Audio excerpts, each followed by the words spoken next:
बिस्मिल्लाहिर्रहमानिर्रहीम अस्सलाम वालेकुम।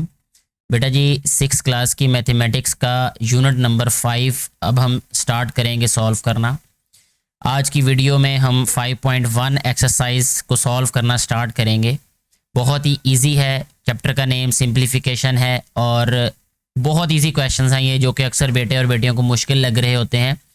लेकिन मैं ये यकीन दिलाता हूँ आपको कि अगर आप ये वीडियोस मुकम्मल देखेंगे, साथ जुड़े रहेंगे, तो आप लोगों के लिए ये क्वेश्चंस इंतहाई आसान हो जाएंगे। बस आपने ये करना है कि वीडियो को आपने ध्यान से देखना है, मुकम्मल देखना है और साथ ही साथ आपने इन क्वेश्चंस को सॉल्व भी करना है, यानी प्रैक्टिस करना है आपने। तो आप लोगों के लिए यकीनन ये बहुत आसान हो जाएंगे। 5.1 एक्सरसाइज की अगर हम बात करें तो इसमें टोटल जो क्वेश्चंस हैं वो है 15 में सारे के सारे क्वेश्चंस में ये कहा गया है कि सिंप्लीफाई द फॉलोइंग, यानी सिंप्लीफाई करना है हमने क्वेश्चंस को, जो कि चैप्टर का नेम भी सिंप्लीफिकेशन ही है। इन क्वेश्चंस को सॉल्व करने से पहले आपको कुछ बेसिक बातों का पता होना चाहिए, बेसिक चीज़ें हैं उनके बारे में इल्म होना बहुत ज़रूरी है। कुछ ब्रैकेट्स होती हैं जिनको एक तरतीब के साथ, एक सीक्वेंस के साथ सॉल्व करना इंतहाई ज़रूरी है। यहाँ पर भी उन ब्रैकेट्स के बारे में बताया गया है। तो पहले इन ब्रैकेट्स के बारे में आपको पता होना चाहिए और आपको याद होना चाहिए कि अगर ये सारी ब्रैकेट्स या एक से ज़्यादा ब्रैकेट्स इकट्ठी आ जाएं क्वेश्चन में, तो हमने कैसे उनको सॉल्व करना है। तो अगर एक से ज़्यादा ब्रैकेट्स आ जाएं तो सबसे पहले हमने जो काम करना होता है वो है ये जो बार है, इसको हमने सॉल्व करना होता है या एलिमिनेट करना होता है क्वेश्चंस में से। इसको कहते हैं बार और विनिकलम, ठीक है। और सेकंड नंबर पे जो हमने सॉल्व करना है वो है कॉल्ड राउंड और कर्व्ड ब्रैकेट्स और पैरेंथेसिस।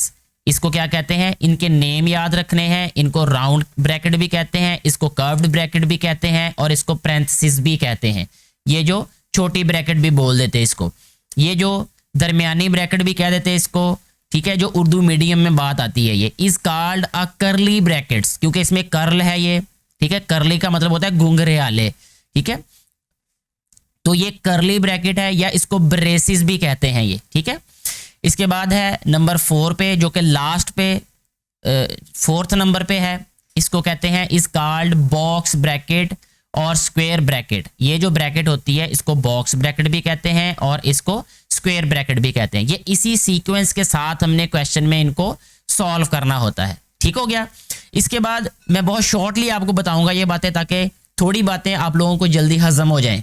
अच्छा, इसके बाद अगर साइंस एक से ज़्यादा इकट्ठे आ जाएं ब्रैकेट्स में, क्योंकि ऐसा भी होगा इन क्वेश्चंस में, इस एक्सरसाइज में, तो ये 5 क्लास में भी आप लोगों ने पढ़ा था ये वाला। दोबारा थोड़ी सी रिवीजन कर लेते हैं इन बातों की, कि अगर हमारे पास एक से ज़्यादा साइंस आ जाएं, अलामतें आ जाएं, ठीक है, जिनको बेसिक ऑपरेशंस कहते हैं, वो आ जाएं, तो सबसे पहला काम हमने करना होता है क्वेश्चन में कि bracket of BO, BODMAS rule, एक बहुत जो है फेमस रूल है ये। यहाँ पे देखें हेडिंग भी दी उन्होंने, बॉड मैस रूल। तो बॉड मैस में ये जो BO है ये रिप्रेजेंट करता है ब्रैकेट ऑफ, यानी कोई भी ब्रैकेट होगी अगर ऊपर वाली ब्रैकेट्स में से, ये सारी की सारी जो ब्रैकेट्स हमने अभी डिस्कस की हैं, इनमें से कोई भी ब्रैकेट अगर आ जाएगी क्वेश्चन के अंदर, तो सबसे पहले हमने उस ब्रैकेट को सॉल्व करना है, ऑफ करना है, यानी खत्म करना है क्वेश्चन में से। सेकेंड नंबर पे क्या करना है कि जो भी वैल्यूज डिवाइड हो रही होंगी उनको हमने डिवाइड कर देना है।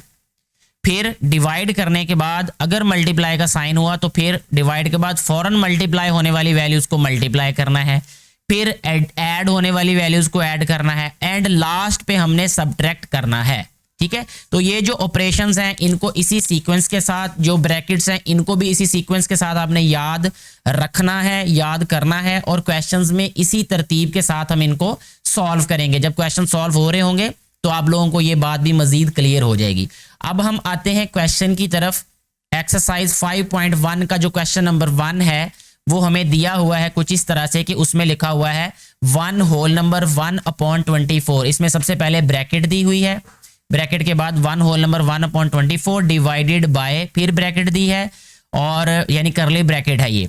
1 होल नंबर 1/4 मल्टीप्लाई बाय, फिर ब्रैकेट है, ठीक है, और 1 होल नंबर 1/10 प्लस, यानी ये वैल्यूज हमें दे दी गई हैं। तो इसमें सबसे पहला काम हमने क्या करना है, ब्रैकेट के लिहाज से अगर हम देखें तो यहाँ पे हमारे पास जो ब्रैकेट है वो ये वाली ब्रैकेट, यानी ये वाली ब्रैकेट इसको हमने ख़त्म करना है। पहले इसको ख़त्म करने का मतलब ये है कि पहले इसके अंदर जो वैल्यूज़ आ रही हैं उनको हमने सॉल्व कर देना है, ठीक है। तो इससे भी पहले हम ये करेंगे कि क्योंकि ये कंपाउंड फ्रैक्शन में है, इसको हमने इम्प्रॉपर फ्रैक्शन में चेंज कर लेना है सारे के सारे क्वेश्चन को। तो इम्प्रॉपर फ्रैक्शन में चेंज करने के लिए हम क्या करेंगे, यहाँ पे सबसे पहले देखें, इसको लिखेंगे हम, ये 24 को हमने मल्टीप्लाई कर देना है 1 से, और ऊपर वाला जो न्यूमरेटर होता है वो ऐड कर देंगे। 24 1 are 24 और 1 25। ब्रैकेट को वैसे लिखा रहने देंगे, ये देखें ऐसे। तो ये आ जाएगा 25 अपॉन 24, ठीक है जी। इसके बाद ये डिवाइड का साइन वैसे ही आ जाएगा, फिर ये ब्रैकेट भी हम इसी तरह राइट कर देंगे, और 4 1 are 4 और 1, ये आ जाएगा 5 अपॉन 4 आ गया। मल्टीप्लाई, ये मल्टीप्लाई का साइन वैसे ही राइट कर दिया, ये ब्रैकेट भी हमने वैसे ही राइट कर दी।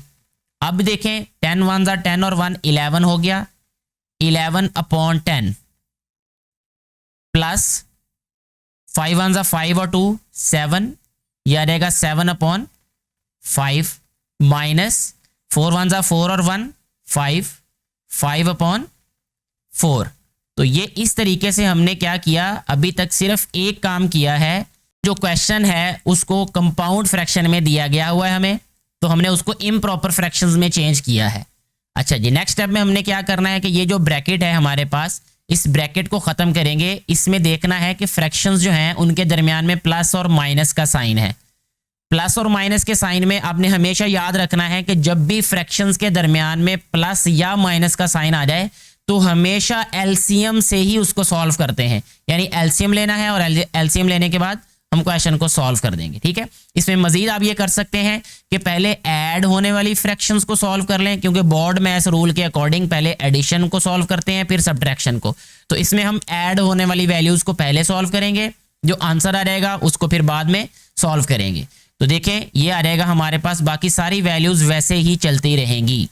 तो ये आ जाएगा 25 upon 24 divided by into 5 upon 4 multiply by, फिर आ गया इंटू ये 10 और 5, इनका एलसीएम क्या आ जाएगा, क्योंकि ये जो 10 है ये मल्टीपल ऑफ 5 है, यानी 5 पे डिवाइड हो जाता है, तो इसलिए हम क्या करेंगे, इसका एलसीएम 10 राइट कर देंगे। तो ये 10 एलसीएम आ गया इसका, क्योंकि 10 और 10 सेम है तो न्यूमरेटर भी वैसे यहाँ पे आ जाएगा। 11 प्लस 5 2s are 10 होता है, तो 2 मल्टीप्लाई हो जाएगा 7 के साथ, यहाँ आ जाएगा 2 मल्टीप्लाई बाय 7, यहाँ 14 राइट कर देंगे। ये माइनस 5 अपॉन 4 वैसे ही राइट कर दिया हमने अभी तक सिर्फ सॉल्व किया ये प्लस वाली फ्रैक्शंस को, यानी जो फ्रैक्शंस ऐड हो रही थी according to board maths rule. यहाँ तक मुझे उम्मीद है कि आपको बात क्लियर हो चुकी होगी। अगले स्टेप की तरफ आते हैं।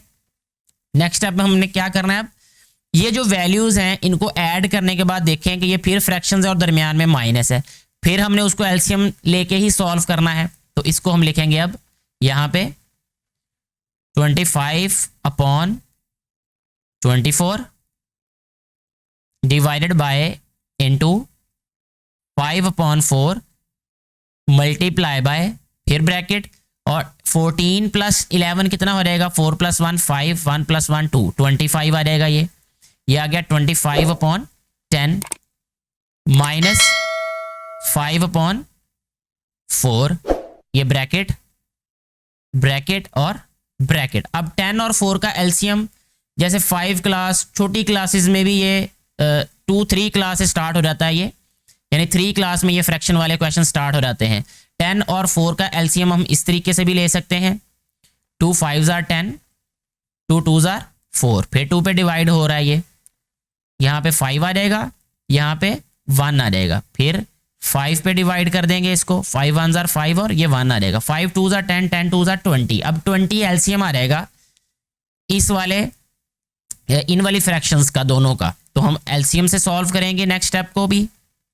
ये आ जाएगा 25 upon 24 divided by into 5 upon 4 multiply into LCM, क्योंकि था 20 तो यहाँ पे मैं राइट कर रहा हूँ 20, मैं मज़ीद आसानी के लिए ऐसे राइट करूँगा कि ये जो एलसीएम होता है इसको डिवाइड करते हैं डिनोमिनेटर पे, यानी 10 पे डिवाइड किया तो 2 आंसर आ गया, तो 2 को न्यूमिनेटर से मल्टीप्लाई करना, यानी 2 मल्टीप्लाई बाय 25 आ जाएगा। मैं आपके लिए इसको ज़्यादा डिटेल में समझा रहा हूँ। माइनस 4 5 जार 20 और 5 ने मल्टीप्लाई हो जाना है, ऊपर भी 5 है इस 5 के साथ, ठीक है जी। ये ऐसे नेक्स्ट स्टेप में देखें क्या हो जाएगा, ये इसको लिखेंगे हम, ये ऐसे ही चलता आ रहा है ये वाला 25/24 divided by into 5/4 multiply by. देखें अब ये मल्टीप्लाई है तो क्या करना है, इसको एक स्टेप में भी सिंपलीफाई कर सकते हैं आप, एक स्टेप और बढ़ा भी सकते हैं। तो मैं इसका एक स्टेप शॉर्ट करके इसको लिख रहा हूँ 25 2 जार 50, यानी ये न्यूमिनेटर में आएगा 50 माइनस 5 5 जार 25, तो 25 में 50 में से 25 माइनस करेंगे तो 25 आ जाएगा, अपॉन 20 आ जाएगा ये, यानी 25/20 आ गया। फिर ये वाली जो ब्रैकेट है ये ख़त्म हो जाएगी, ये वाली ब्रैकेट अब ख़त्म हो गई, तो हमारे पास ये ब्रेसिस ब्रैकेट रह गई है, ठीक है। अब नेक्स्ट स्टेप को देखें, इसमें क्या करना है अब हमने नेक्स्ट स्टेप में कि ये मल्टीप्लाई होने वाली जो वैल्यूज़ हैं इनको मल्टीप्लाई करना है, क्योंकि हमने इस ब्रैकेट को सॉल्व करना होता है सेकेंड नंबर पे। नेक्स्ट है जी सेकेंड नंबर, मतलब इस क्वेश्चन के अकॉर्डिंग मैं बात कर रहा हूँ। 25/24 डिवाइडेड बाय इनटू, ये मल्टीप्लाई में देखना है कि क्या कोई वैल्यू कैंसिल हो रही है, और जब मल्टीप्लाई हो जाए तो कैंसिल करते हैं हम क्रॉस में या ऊपर और नीचे, ठीक है, या क्रॉस में कैंसिल कर सकते हैं या ऊपर नीचे कर सकते हैं, बस आपने आमने सामने इनको कैंसिल नहीं करना। देखें 5 1 जार 5, 5 4 जार 20, ये कैंसिल हो गया ये। अब ये वाले कैंसिल नहीं हो रहे, ना ये क्रॉस में हो रहे हैं ना ये ऊपर नीचे, तो हमने क्या करना है, न्यूमिनेटर को न्यूमिनेटर से, डिनोमिनेटर को डिनोमिनेटर से मल्टीप्लाई कर देना है। और चाहे तो ये ब्रैकेट हम ना भी लिखें, वैसे ही इसको यहाँ राइट कर देंगे 25 1 जार 25 अपॉन 4 4 जार 16, ठीक है जी। इस तरह हमारी एक और ब्रैकेट खत्म हो गई। अब लास्ट पे जो ब्रैकेट है ये रह गई है, तो इसको खत्म करने के लिए अब हम क्या करेंगे, इसको लिखेंगे 25/24 मल्टीप्लाई बाय, ये डिवाइड मल्टीप्लाई में चेंज हो रहा है अब, ठीक है, इसको अभी फिलहाल ऐसे ही लिखा रहने देते हैं ब्रैकेट को। तो ये रहेगा 16/25, क्योंकि जब भी डिवाइड को मल्टीप्लाई में चेंज करते हैं तो उसके फौरन बाद, उसके बाद वाली जो एक हमारे पास वैल्यू होती है वो क्या हो जाती है, उसको न्यूमिनेटर को डिनोमिनेटर में चेंज और डिनोमिनेटर को न्यूमिनेटर में चेंज, यानी रेसिप्रोकेट कर देते हैं उसको। अच्छा, इसके बाद देखिए नेक्स्ट स्टेप में हमने क्या करना है, ये कैंसिल हो रही है कोई वैल्यू, ये देखिए यहाँ भी 25 और यहाँ भी 25, फिर 4 4 जार 16, 4 6 जार, ठीक है 24, अब 2 2 जार 4 और 2 3 जार 6, तो हमारे पास लास्ट में बच गया 2/3, ठीक है। 2/3 ही इस क्वेश्चन का हमारे पास आ जाएगा आंसर। ये सारा क्वेश्चन मैंने इसलिए इतनी डिटेल में आपको समझाया है ताकि आने वाले जितने भी क्वेश्चंस होंगे उनको समझते हुए आपके लिए आसानी हो और मुझे समझाते हुए आसानी हो जाए। मुझे उम्मीद है कि ये क्वेश्चन आपको अच्छे तरीके से समझ आ चुका होगा। किसी भी कन्फ्यूजन की सूरत में आप नीचे कमेंट करके मुझसे पूछ सकते हैं, मैं कोशिश करूंगा आपकी कन्फ्यूजन को दूर करने की। Thank you very much.